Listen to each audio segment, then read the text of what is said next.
Hey everyone, thanks for walking by. This is the third installment of If Ash Woke Up on Time. If you haven't seen the first two parts, I'll link them in the eye as well as in the description. Go check them out before diving into this one. Without further ado, let's get started. Ash returns to Pallet Town to brag about his accomplishments and to have a well-deserved rest. He decides to head home first, but when he steps in, he finds that Brock is in his home. Turns out Brock was dumped by Professor Ivy, which is horrifying for Ash when he figures out that Brock's now living with his mom. Ash just awkwardly leaves without saying anything to go see Professor Oak. Once at his lab, he finds Oak has been doing tons of tests on the GS ball and so far has come up with absolutely nothing. Oak then tells Ash that Gary has gone to the Johto region to participate in the Johto League. He convinces Ash to follow in his footsteps and go to Johto, where he'll find a bunch of new Pokemon. Oak then adds that if he does decide to go, he can take the GS ball to a guy named Kurt, because he doesn't want to embarrass himself any further trying to figure it out. He then explains that New Barktown is the place of new beginnings, prompting Ash to make a big decision. He decides to have a new beginning of his own, by leaving all of his Pokemon behind except for the Bulbasaur he left with Professor Oak. This will give him a true beginning of a new Kanto Pokemon trainer. Ash then goes to say goodbye to his mom while avoiding direct eye contact, then sets out on his journey towards Johto. It's a long trip, but Ash finally makes it to New Barktown and heads straight for the Pokemon Center. Once there, he talks to Nurse Joy about registering for the Johto League. After that's said and done, he heads over to Professor Elm's lab to give him a visit.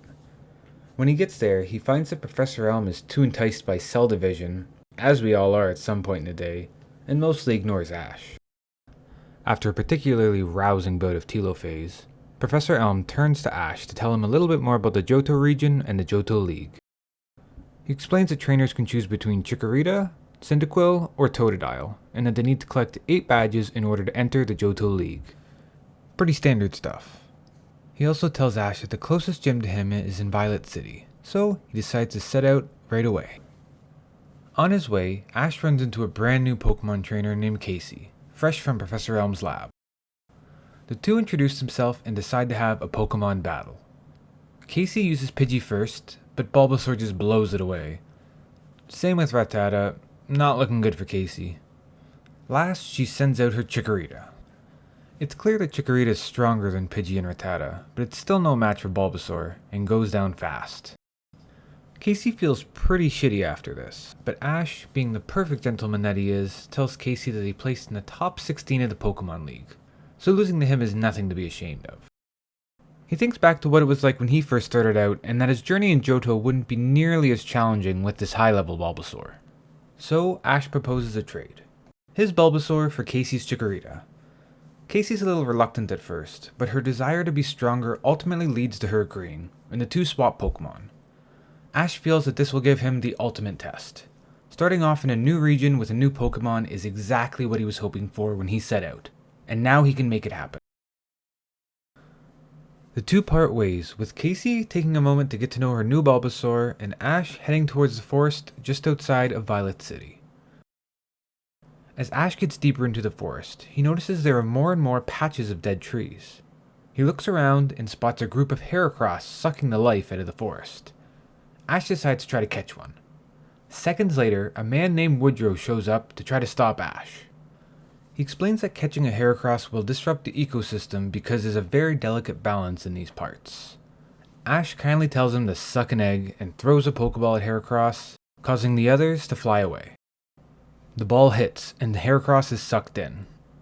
Ash grabs the Pokeball with his new Heracross inside, then briefly looks back at Woodrow. His disappointment is immeasurable, but that's not Ash's problem. He's got a new Heracross for his team. A little further down the road, Ash runs into a wild Chikorita and decides to test his Chikorita against it. It only takes one hit to become painfully obvious that this wild Chikorita is far too strong for Ash's, and it goes down easily. Ash then sends out Heracross. Heracross puts up a solid fight, but this wild Chikorita is too powerful and finishes off Heracross with a Razor Leaf. This really hits home the fact that he is truly starting from scratch as a trainer, so he decides to take some time to train up his Pokemon before heading to the first gym. A little while and many battles later, Ash arrives at Violet City.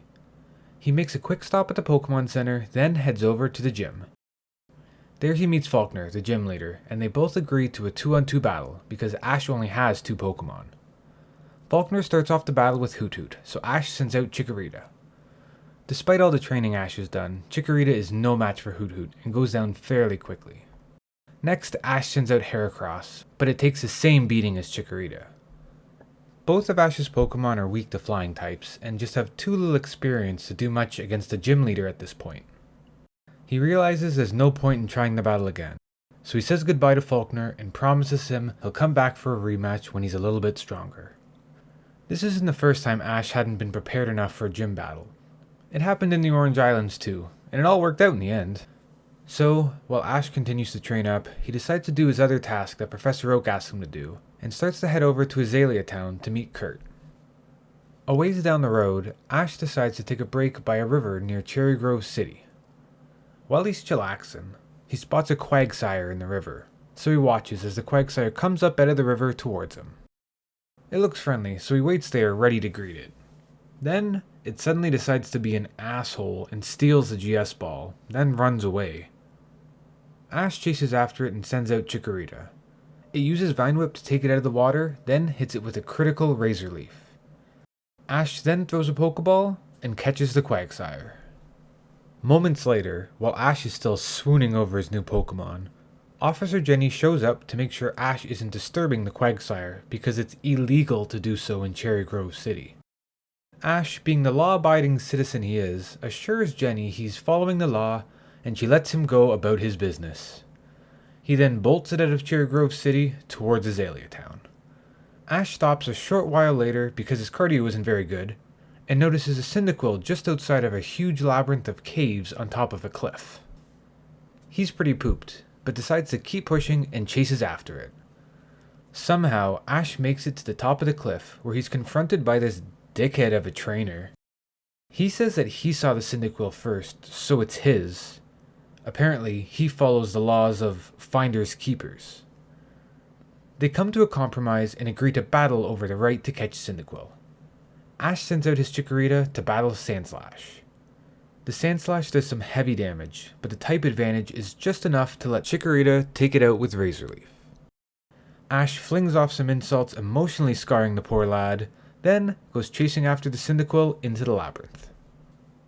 He runs in circles for a bit, then spots it in the open just outside of the caves. Ash sends out Quagsire and immediately uses Water Gun. The surprise attack hits Cyndaquil hard, so Ash follows up with a Pokeball. The ball shakes for a moment, then goes still, securing the catch and adding Cyndaquil to his team. A few days later, Ash arrives in Azalea Town and immediately heads over to Kurt's house to give him the GS ball. Kurt seems pretty clueless about the GS ball, but that's not Ash's problem. His work is done. The GS ball is finally out of his hands and he can turn his full attention to collecting badges. As Ash prepares to leave, he notices Kurt working away in his workshop. Kurt catches Ash creeping and tells him that he can make Pokeballs from something called apricorns. And apricorns literally grow on trees. Meaning, Pokeballs grow on trees? Anyways. He tells him that there are different types of apricorns that make different types of Pokeballs, and all of which grow on trees on a nearby hill. Kurt then offers Ash a fastball, and says that he'll make him another Pokeball if he goes and grabs an apricorn. So, Ash heads up to the hills to go get an apricorn, along with Kurt's granddaughter to show him the way. Most of the apricorns they find are either not ripe or diligently protected by wild Pokemon. That is, until he sees a nice and juicy... Wait, are apricorns juicy? Whatever. He sees a black apricorn. Ash runs up to find the perfect apricorn, but as soon as he gets his hand up in the tree, he notices the tree is filled with pineco. Ash knows this is a delicate situation. Even the smallest irritant could set off the pineco. Just as he's grabbing the perfect apricorn, Ash hears the pop of a Pokeball opening, and Quagsire pops out, letting out a massive... Ash looks over at the pineco right beside him as it starts to glow, getting ready to use Explosion. He panics, and surprisingly, his instincts kicks in, and he throws the fastball Kurt gave him. Even more surprisingly, the pineco stays in the ball. Ash heads straight back to Kurt to give him the apricorn, and he's told to come back in a little while when he's finished with it. In the meantime, Ash heads over to the Azalea Town gym to try for his first gym badge, where he meets Bugsy. Ash challenges him to a battle, and he accepts. Bugsy starts off with Spinnerack, so Ash decides to use Cyndaquil for the first time because of the type advantage. Turns out Cyndaquil has severe performance anxiety, so it's very timid towards battling. Spinnerack uses its string shot to cover the arena with webs, which makes Cyndaquil's anxiety much worse. Spinnerack then uses Poison Sting, which takes out Cyndaquil. Next, Ash sends out Chikorita, which is able to break through the webs with its Razor Leaf and hits Spinnerack, taking it out. Next up is Bugsy's Metapod. Ash doesn't take it too seriously because, why would you? So he just sits there while Metapod builds up hardens. After about 6 hardens, Metapod suddenly jumps up and lands a strong tackle at Chikorita, giving it a surprising knockout. Ash's last Pokemon is Heracross, who dives straight in and cracks Metapod's shell with a horn attack, forcing Bugsy to send out his last Pokemon, Scyther. The battle is neck and neck, but Heracross gets the advantage by spinning Scyther in a circle, then finishes it off with a Fury Swipes. This earns Ash the Hive Badge. Before he leaves town, he goes back to Kurt's house to get the Pokeball he made for him. Kurt hands Ash a Heavy Ball, a Pokeball that works best the heavier the Pokemon is. He tells Ash the next closest gym is probably Goldenrod City, and wishes him luck on his journey. On his way, Ash notices a big birdhouse in one of the trees. He then sees a small Pokemon land beside it. Turns out, it's a shiny Noctowl. Ash watches it for a moment, then notices a weird, camouflaged man in the tree next to the birdhouse. Apparently, he's been after this Noctowl for ages, but it keeps outsmarting him. Ash attempts to catch it by throwing a Pokeball, but it just knocks it back, smacking Ash in the head, then flies away. Later, Ash is talking to the man, and it's clear that he's very distressed, much like other shiny Pokemon collectors. Ash decides to just leave him alone to wallow in his own madness, and to prevent the same fate from happening to him, he just leaves the Noctowl and saves his sanity. Another Pokemon would be great, but if it meant being like this guy, it wasn't worth it. A few days later, Ash arrives in Goldenrod City and makes his way to the gym. Turns out the gym's closed for the day, so he just spends the day resting up his Pokemon and thinking of some new strategies. The next morning, he wakes up bright and early and heads straight for the gym to challenge Whitney. Whitney starts off with a Nidorina, so Ash sends out Cyndaquil. Cyndaquil still has its performance anxiety, but gets over it rather quickly when it gets pelted by Poison Sting, then lets out a huge flamethrower, taking down Nidorina.